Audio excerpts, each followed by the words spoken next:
Hey guys, it's Doc from the Gold Hog, and today this is going to be an exciting video because I've got some important news on new products that we're coming out with this year. I'm kind of glad to actually be out in the field because I've been tied up, oh man, for weeks now with all these products and launches and all kinds of stuff. But anyways, there's three things I'm going to tell you about. Number one, I've already shown you, we've released the downdraft matting, and we've got one revision that we're going to do, a little change on the bedrock matting. That'll be coming out probably in a few weeks. The next thing is the Viper. We have a new Viper that's coming out, which is the Pro Flare version. It's a version that we're going to run today, and I'm going to show you this. That's really what this video is about. I'm really shooting the Pro Flare version of the Viper. So we'll have three versions of the Viper. We'll have the standard, we'll have the International, which is a little bit smaller and ships better, and then we're going to have the Pro Flare version, which really is focused on super fine flat gold. One thing I want to do is I want to tell you about one other product that's coming out that I've had to have my lips sealed on for months now, that I've been working on with someone else. We've actually licensed this technology, and took about almost a year and a half to develop it. And then once I got my hands on it, I sort of had to adapt it to the prospecting and mining field. And it's a hyper concentrator. It's not a super concentrator, it's a hyper concentrator for final cleanups. So you take your concentrates or you take your super cons, and this new product that's coming out is just gonna, I think, really change the way that people do final cleanups, period. It's so simple, it's so easy, and it's so fast. It really is amazing. So I've been working on this for months. I've been sort of adapting it and making it work better for the prospector or for the miner, and we've got it fine-tuned now to the point that it's just about as good as it's going to get. A huge investment of money and time in this thing. Over 2 years, we've had to not talk about it while we file all the legal paperwork and all the patents on the technology, and that's done, so I can finally talk about it. We'll be launching some initial video of it, and we'll actually sort of branch off and have a separate website for this one actual tool. But just as an example, if you could take your concentrates or even your super cons, so let's say you run a gold cube and you end up with a quart of super concentrates, or you run it through our Gold Hog and you have a gallon of super concentrates. It's that painstaking process of tables and all this other equipment to try and get that fine gold out.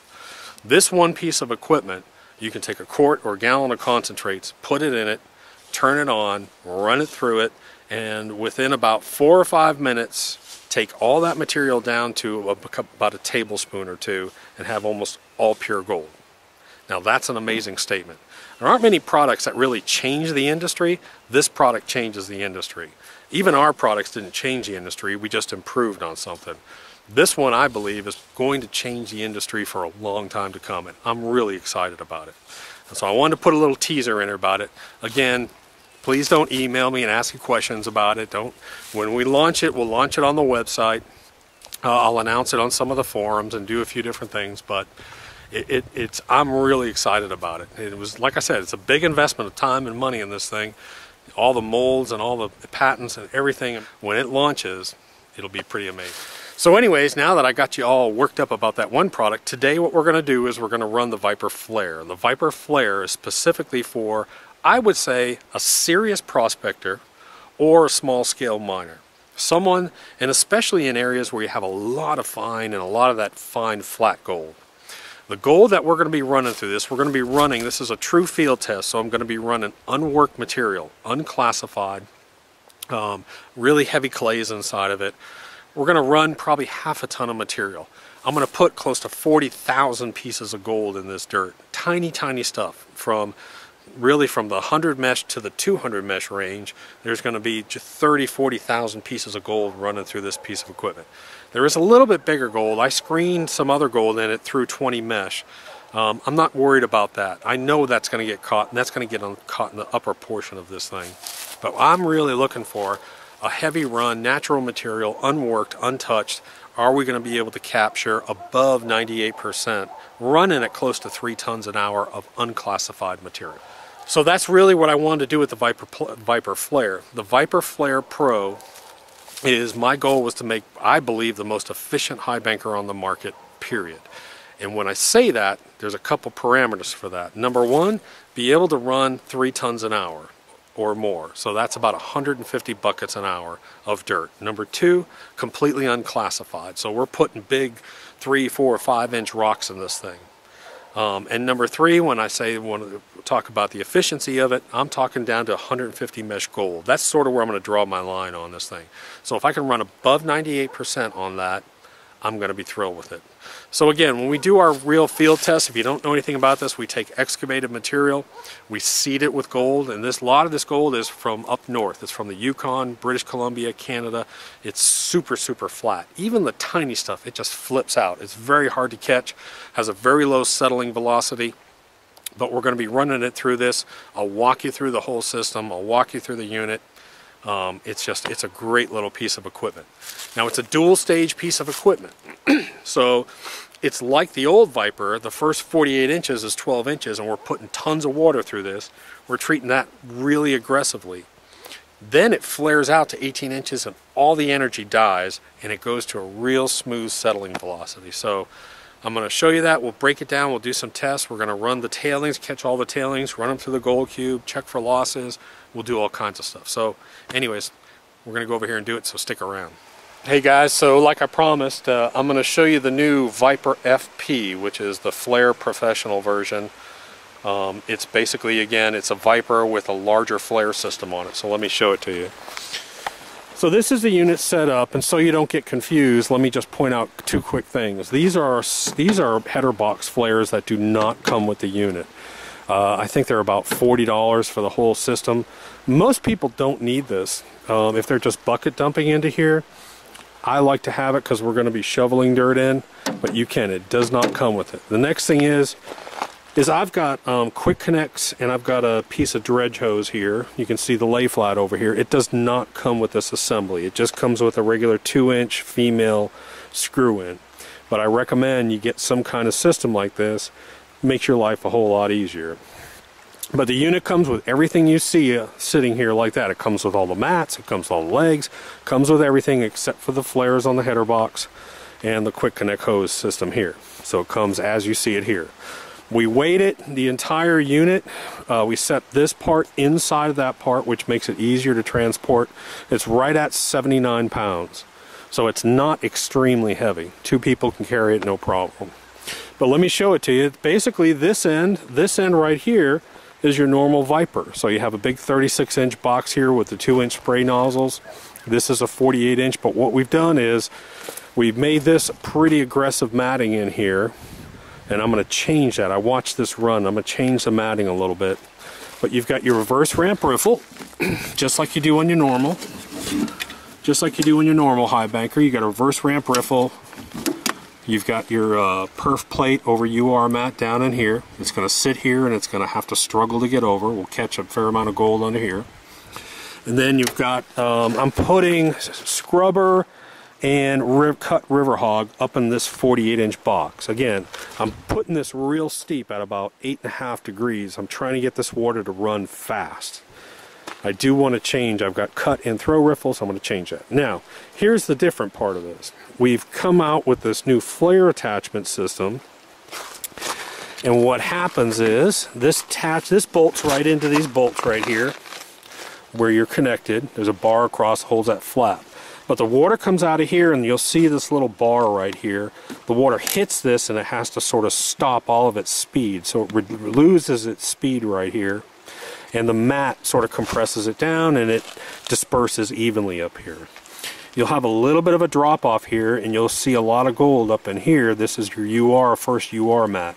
And then after that it's going to go to a series of matting which I haven't really determined yet. Today I've got downdraft and razorback. So we're going to take real high, fast, high energy water down through here. Boom, it releases slow. Comes down in, hits this lower, and you'll see that this is a real smooth running 18-inch wad. So I go from 12 inches, I flare out to 18 inches, and then it comes down in. The test we're doing today, of course, we're catching 100% of our tailings down here. We're going to run those through a gold cube and see my losses. Now again, when you do one of these tests, you can't take X amount of gold and put it in the dirt. Why? Because if you're going to run real dirt, there's gold already inside the dirt. I tried to explain this to a commercial op the other day and they just didn't understand it. You can't get accurate testing. So the way we test this is what's caught in the mats versus what's in our tailings. My assumption is I'm trying to get this thing to run over 97-98% range down to 150 mesh gold, running at a rate totally unclassified material, running at a rate of about 3 tons an hour. That will make me happy. But that's the unit. As you can see, it all set up. Alrighty, so let me explain what we're doing here. We've got the unit set up, pitched out just about the way we want. And what we're doing is we're taking raw excavated material and I'm seeding this with a few different things. The majority of my seeding is going to be this stuff from British Columbia and Canada, the Yukon. And this is extremely fine flat gold. There's a lot of gold in here in the 100 to 200 mesh, but it's all super flat. So I'm seeding this little by little as we dump this on here. I think we're going to run about half a ton. That'll give me a good count. There's probably, just in this one jar, there's probably close to 30,000 pieces of gold in here. It's just all fine stuff. I am going to put some larger gold in here too, but I'm not really worried about that stuff. I'm more concerned about how we're doing on the flare system, going after that 50 to 200 mesh gold. That's what I'm trying to shoot for here. Go ahead and sprinkle it on, Alex. But basically, we're just coming down and Alex is gonna just take the raw dirt. He's just gonna sprinkle it on top. Again, 0 classification is the rule. Roots, sticks, whatever's in here is in here. Hold up one sec. And then what I'm doing is for every bucket, I'm adding about a tablespoon of this stuff or more. Just seeding it right into it raw. So every time he dumps a bucket, go ahead and dump. I'm taking a little bit of this stuff.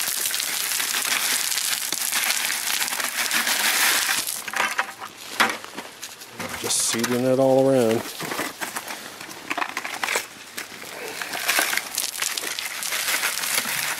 So if you want to come find some gold, come dig around the edge here because we're not very good at cleaning. So that's the core run. But what I'm going to do after we start running is I've got one bucket out and I'm going to put it in kind of early. This bucket has a couple grams of a little bit coarser gold in it. Probably about, it's sub 20 mesh gold, but there's a couple grams in this one bucket. The reason why I'm doing that is I'm going to look for migration issues. So we're going to start this unit running, we're going to put dirt through it, then we're going to dump this bucket in there, then we're going to run the rest of this half ton through on top of it. So that gold that's in there has got to stay in these mats during the whole run of this half ton of material. So that's why I'm doing it this way. I want to force the unit to hold that larger gold and see if we hold it up top and see where it settles. And this lower portion of the sluice, of course, this is designed for a lot of that flat, fine stuff down here. We'll see how it does. The setup on this is, again, is about 8 degrees up here and about 6.5 to 7 in here. This unit, it actually has a natural sort of slope to it, off slope to it, and I'm running a ton of water through it.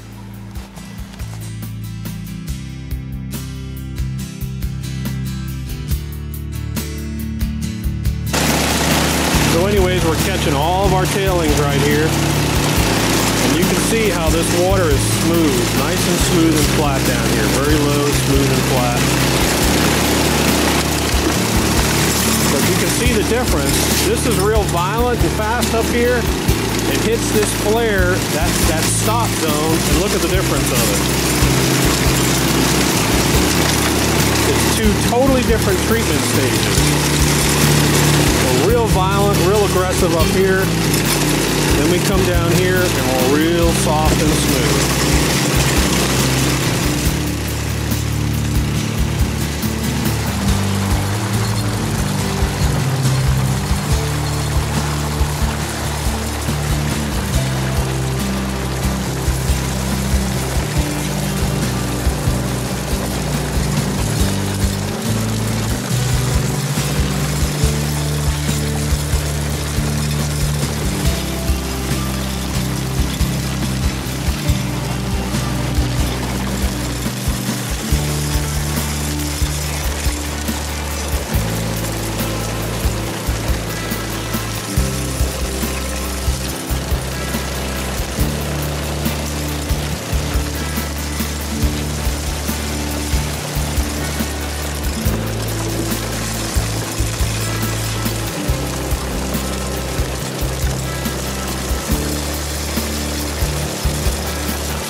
rocks are coming out. Again, totally unclassified material is one of the rules. We could slow it down if we wanted to, but I'm kind of running it pretty fast here. You'll always have a teeny bit of water come off here that'll follow your rocks a little bit. That's mining.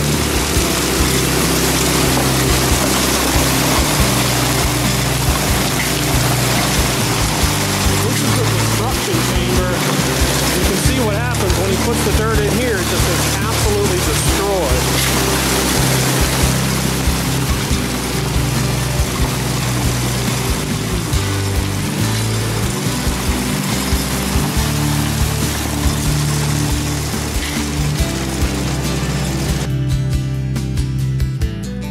Okay, I stopped the run a little bit short because my end tailing box was getting full and I didn't want to lose any losses, so I went ahead and we ran just under half a ton of material real quick. Probably like, how long was that, Red? 7 minutes or something? 10 minutes? Something like that. But anyways, I lifted up this header box so you could see what this looks like. So here's the reverse ramp riffle here, and you're always going to see big heavy pyrites, and if you have any huge chunks of gold, they'll be under here. Then when you lift this, if I can do this without whacking my head, I'm going to lift this mat up carefully, and you'll usually see a pretty decent little range of gold up in here. It's kind of hard right now because that's kind of mucked up, and you'll see gold all down in here. Then you get down to here, and what's nice about this is you can see up under here, you can see right in here there's black sand sitting right here. You can see there's black sand caught up under here, so there's probably gold sitting there. But you can see this, what happens under here, it sort of deadens out and kills everything, and I can see start to see really fine gold right in here in that UR mat. So that's sort of the whole purpose of this, is we're aggressively treating the upper portion of it, not allowing a lot of settling velocity settling in here, just being real aggressive and ripping it. Then this whole lower section is totally about settling velocity and fine gold. So what we're going to do is we're going to pull this mat. First we're going to take the tailings and run the tailings. Then we're going to pull this mat, clean this mat, see what characteristics of the gold that were in here, and then pull this mat. Of course, big chunky gold will probably be up in here or right up in here. Medium to coarse gold will be up in here. I'll still have a lot of fines up in here, but this really should be, the majority of this should be just super fine gold in here. This should be all 50 mesh and below down in here. Okay, and just so you know what we're doing now, we're taking this tailings tub over here. We're bringing it over here, we're classifying it all down to 1/8 of an inch. We're going to run it through the gold cube. So that's essentially where we are now. We can't even move that bucket, we've got so much dirt in it. So we're going to screen all this down to 1/8 of an inch, we'll run it through the cube and we'll check for our losses. And if you have a gold cube, that's a really good way to do it. Just get a little tub, put some rocks in it, punch a hole through the side, and that keeps all the grit out of your bilge pump right there. The other thing I do is I always bring, this is my spray bottle of Jet Dry, and I just spritz my mats and I'm ready to go. Okay, so now what we're doing, they're over here running the cube. They're running all these concentrates, all the tailings through the cube over here, and we're about to pull out this lower mat. But I wanted to show you, there's only one bolt holding in this lower mat. And there's a wing nut under here, and you can see how we have this lower mat under here. And all it does is it slides through here, so it's real easy to get in and out. So what Red's going to do is he's just going to pull it into this tub down here. Go ahead and pull it in and roll it in there. But Red will like this because it's just going to basically just pull out of here. Just tilt it a little bit, there you go. And you can see how it just slides out from under this slot. So it goes up under this slot right here. And then the whole mat just goes into the bucket. And we'll clean that out and we'll see what we look gold-wise in there. Okay, and just so you know how to clean the mats, he's rolled this in here. So all he's going to do is he's just going to keep it rolled up and he's just going to rinse it up and down. He's going to get a lot of the dirt out of it that way. And now what he's going to do is he's going to reverse roll the mat. Now this opens up the grooves. They go from here out to here, and that expands it, and it'll allow everything to fall out of the mat. So he's just going to reverse roll it and then rinse it, and I'll show you that in one sec. Alright, so he's got it reverse rolled, and all he's going to do is he's just going to sort of violently dump the water through it. Now go the other way. Turn it the other way. Alright, now what he's going to do is he's going to reverse roll it the other way. So he's going to turn the mat around, and now he's going to reverse roll it the other way so that this end is tighter than there. Because anytime you have Razorback in a mat, it's really, really hard to squeeze it. That Razorback mat is the one bear we have.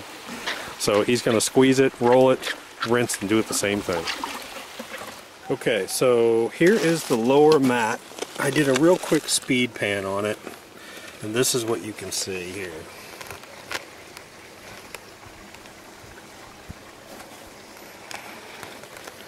Gosh, this stuff is easily, almost all this gold in here is sub 50, but the majority of it is really 100 to 200 mesh gold in here. And this is all that super fine stuff really is that super flat Canada, BC, Yukon gold. I mean, it's just all in here. That's pretty good. So that's the lower mat, and I just did a speed pan on it, so we're going to take it and work it later.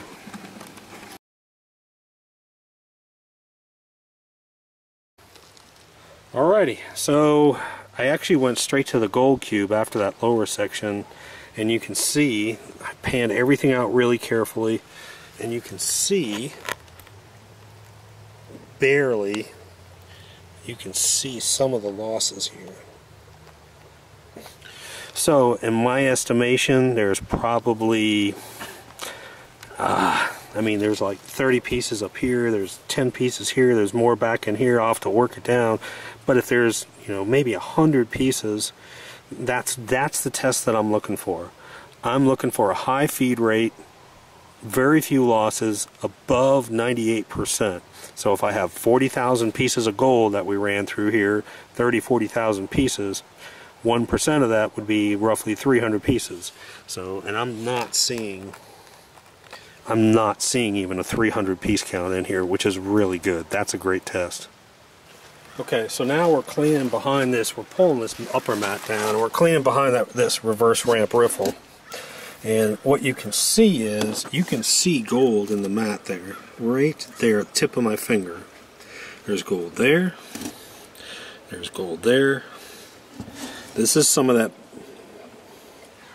Some of this gold was actually in the cons, because that's bigger than 20 mesh. We didn't put any gold larger than 20 mesh, but you can see right behind this reverse ramp riffle, I mean, it's just loaded with gold. That's really packed in there. Joe's over here looking at it too, but I mean, this whole area in here is just packed with gold behind this riffle, and almost all of your big gold will be right in here, or it'll be right up in here. Yeah, I know. I mean, that's a pretty nice piece. And we didn't put that in there, so that came in the cons of the dirt. Alrighty, so here's the lower section, so you can get, the upper section. But that's pretty amazing. Now when you say, when I say that there's 40,000 pieces of gold in here, you can sort of see it. Now the bigger pieces out of here, we did not add.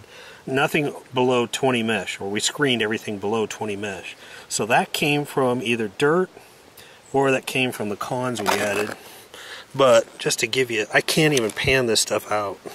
There's just so much gold in here. But you can see it. There's got to be probably, I'm guessing about 10 grams here. Roughly 9 to 10 grams of gold sitting in here. So that's a real good result. So if I got probably, let's say 9 grams of gold sitting in my top section. So we caught about 9 grams right up in here. Down in here, I'd say we probably caught maybe a gram down in here of that super fine stuff, and then on the tailings, but anyways, in the tailings there was nothing. It probably won't even register on the scale. So that's a pretty good result. So the majority of our gold, 90% of the weight-wise was caught up here, and probably 90% of our actual piece count was up here. And then we went down here, we probably caught the majority of it, the rest of it down in here, and then just a tiny bit in the tailings. That was perfect. That was the result I wanted to see.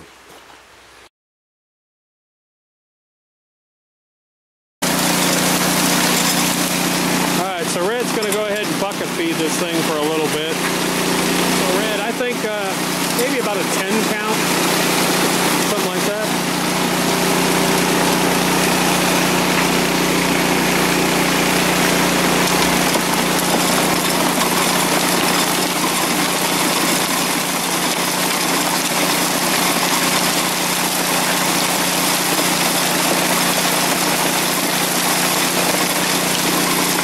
About 10 seconds to dump one of those buckets in there. You can see all the big rocks are coming off here. Everything's running through. We're actually finding quite a few gems here today. Well, that's a heavy bucket there.